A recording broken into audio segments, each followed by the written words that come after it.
Welcome to MetalVice and 666. I'm your host, Brian, joined by my other host, Karen. And in today's episode, we're going to talk about our pre-show traditions.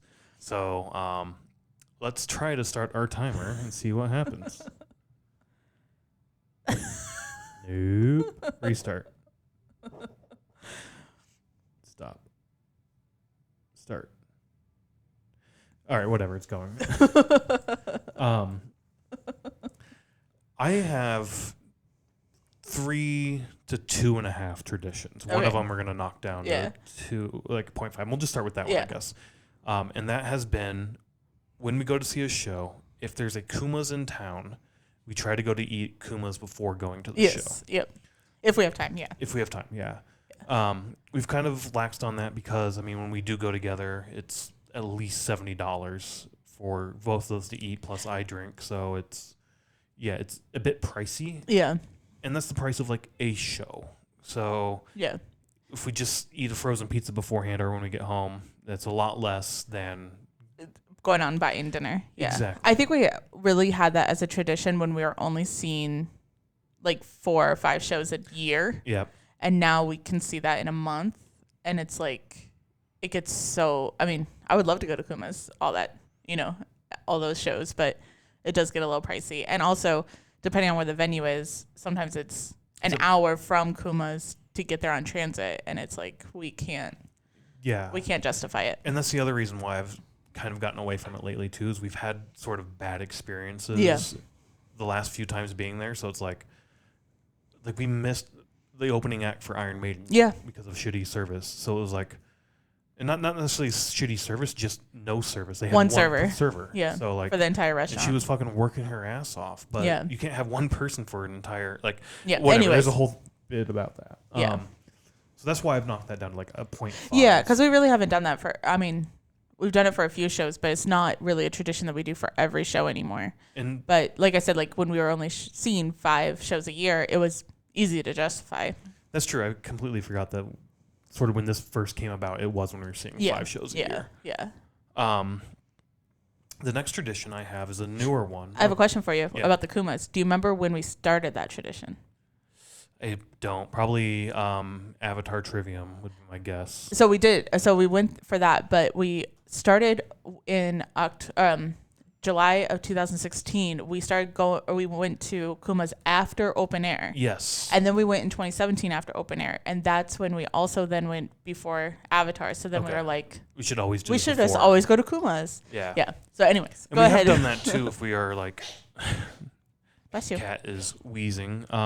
We have done that too for like traveling, right? Before for like a festival or something, we will go to. I think we did this when we went to Upheaval last year. Yeah, we went to Kuma's. Well, we were actually in Indy, so we went to that Kuma's. Yeah, before Avatar. Time. Yeah. But we would do that. Like, so if we had a show on like Friday night in Milwaukee, Thursday we would go to Kuma's. Yep. So yeah, when we weren't seeing so many shows, we did do it often. Yeah. I haven't been to Kuma's for a while. I want to go. Okay, let's go. Anyway, we're halfway through our minutes. We are. The second tradition's a newer one for me. I think you took to it a little bit as well, and that is if we're going to see a show and either the headliner, which doesn't really happen that often, it has a couple times, the headliner, but primarily the openers, if we don't know who they are, I would not listen to their music, and I still don't listen to their music before going to see them live. Yeah. I want the live experience to be sort of what introduces me to the band. I think you've sort of started to fall away from this a little bit. So, not necessarily. I did listen to like We Came as Romans. That's the most recent one that I can think of that I listened to the band before going. But yes and no. There's been concerts where I haven't listened to them at all. But one thing I've realized is if I listen to some of the songs, at least the top 5 songs on Spotify, they'll probably more than likely play one of them. If not all of them. Or if not all of them, yeah. But, and then I can do the like sing along parts, or not do that, but like I just know the song and then I enjoy it a little bit better. Yeah. But no, I don't listen to openers, because openers I feel like are like new bands, and I don't want to have a preconceived notion of them. So if they're an opening band, I will not listen to them. But for headliners, you're more apt to. Yeah, maybe a couple songs. Yeah, not necessarily like dive deep into the discography. Okay. Yeah.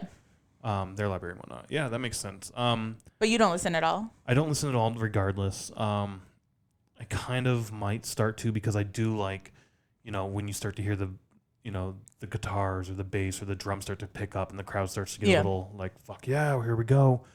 I don't have that vibe. I don't have that energy of like, oh. You're just like standing there like, what's going to happen? And I want to really enjoy it. So, I might get away from that. But this does, however, play into my next tradition, which I've had forever. I actually got this from my dad when I was really little. I think he was either going to a Meatloaf concert or something, and I wanted to listen to Meatloaf. That'd been fun. But if you're going to see a band, you don't listen to their music the day of the show. So I've picked that up, and that's been my first tradition and the one I've stuck to the longest, and the one I still sort of follow and probably won't let go of, I think. And that's not to say I won't hear it. Like, if you walk into the parking lot, there's going to be people pre-gaming and blaring. If you're going to a Metallica concert, there's going to be blaring Metallica music, right? So it's not like you walk through like... No, I don't. I'll let it happen, but it's not something I'm going to seek out that day. So if we're in a car and I turn on the band, you're going to let that happen? No, I'll turn that off. No, you always do. This is one tradition I don't follow. For me, like, using Disturbed as an example, if we're going to a Disturbed concert, it's a Disturbed day. Like, I'm listening to Disturbed all day. Or, like any of the other of our favorite bands is like, that's all I'm going to listen to. But then again, it goes back to what we just talked about, where if it's a new band, I'm not listening to that band all day. I'm just... Right. And I probably wouldn't listen to that band all day. But if it's one of our top... Man, our list is getting so long, so maybe top 10 bands that we like to see in concert, I'm going to listen to that, like, not just all day, but, like, all week. I'll listen to stuff the week, leading up to it, but like the day of is like, this is reserved for the concert. I'm gonna wait and see what happens at the concert. Yeah. And see what I hear there, and just let that be their day for me. I guess I don't know. I remember the second Disturbed concert we went to. I wanted to listen to Disturbed in the car, and you're like, no, we can't. Okay. And I was so pissed. I don't know. I like this tradition. I'm gonna hold on to this one a lot, I think. I don't know. Those are the three. We're at time anyway. Yeah, that's an interesting one, but I think we're always going to disagree on that one. Yeah, I don't know, but that's it. Just those are the three traditions we've had. We don't really have a whole lot of other traditions. Just kind of go with the flow. I'm sure people out there have their own traditions, which would be interesting to see. Yeah. So, like if you have a certain thing that you do every day of the show or something. Yeah. So. Anywho, those are ours. We'll see you around. Bye.